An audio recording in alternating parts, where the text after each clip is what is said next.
የወገኖቻችን አስከሬን እኮ የምድር አራዊትና የሰማይ አሞሮች እየበሉት ነው። ቀባሪ አጥተው ማለት ብዙ መከራ ብዙ ፈተና ደርሶብናል።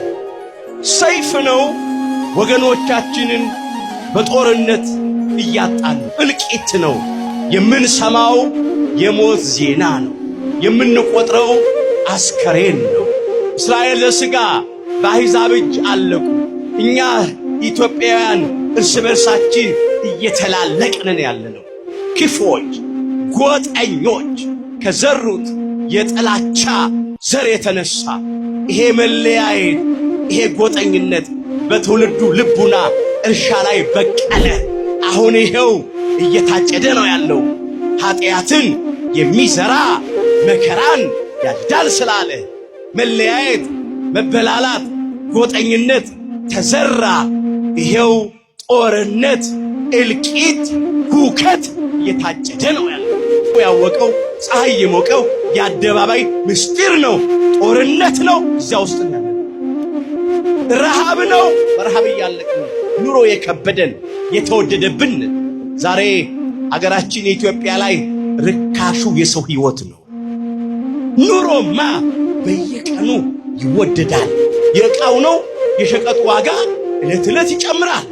ውድ ዋጋ የተከፈለለት የሰው ሕይወት ግን ዋጋ አጥቶ ወድቆ ይቀራል መሬት። ሞት አይቀርም። ሰው በረሃብ ይሞታል፣ በበሽታ ይሞታል፣ በመኪና አደጋ ይሞታል፣ በጦርነት በሰዎች ይሞታል። እንቅፋት ሞቶ እንሞታለን። መራቃችን ትን ብሎ እንሞታለን። ከመጣ አይቀርም። ግን ሃይማኖትን አጽንቶ ምግባርን አቅንቶ ለንስሐ የሚገባ ፍሬ አፍርቶ የአምላክን ቅዱስ ሥጋና ክቡር ደም ተቀብሎ ተዘጋጅቶ መሞት ደግሞ መታደል ነው። ሞት እረፍት ነው። ሥጋችንን ነው የሚገድሉት፣ ነፍሳችንን የት ያገኟታል? ሥጋችሁን የሚገድሉትን አትፍሩ ይላል።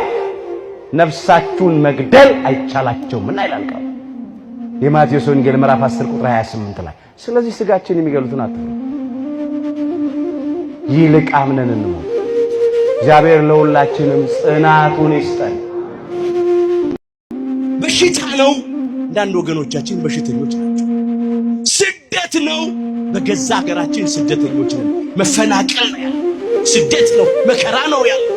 ወጥቶ ለመግባት ስጋት ነው፣ ዋስትና የለም። ምን ነገራቸው? ከከተማ ወጥቶ እኮ ተመልሶ ለመምጣት ዛሬ በጣም አስጨናቂ እኮ ነው። ብዙ ወገኖቻችን ያልፍልናል ብለው በነገር ላይ አልፎባቸዋል።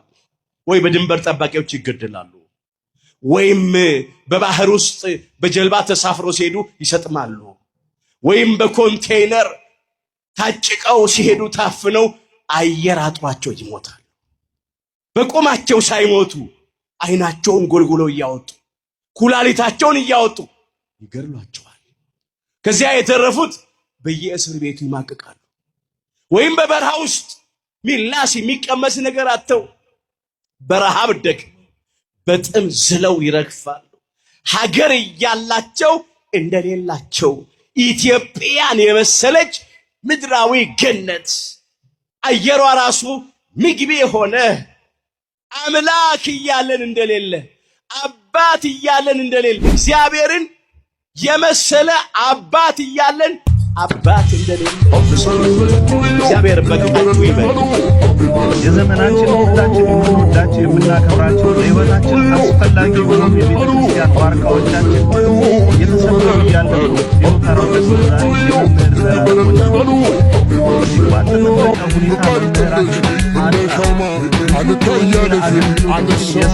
ከምንም በላይ አውደ ምሕረት ላይ ሲገጽም በራሱ ያንን ሸማ ያረሙ ጠቦጫማ ማንታን ያውቆት ለብሸማ እንግዲህ ምንጠሪው እንደሱ አይነት ዋርካዎች እየተሰበሩ ባለቁ ቻገበር ማሸይ ዘለም ለሆን አዶናይ ወንድማችን መልካም ልደት እንወድሃለን። ሺህ ዓመት ይወስድ አክበር አዶናይ በጣም እንወድህ። ሺህ ዓመት ኑርልን። በአካል ተገኝተን ልደትን ማክበር ባንችልም ያው በአቅማችን እንግዲህ አክብረን መልካም ልደት መልካም እንይዛለን። እንወዳለን። ራቃችን ትን ብሎን እንሞታለን። ከመጣ አይቀርም።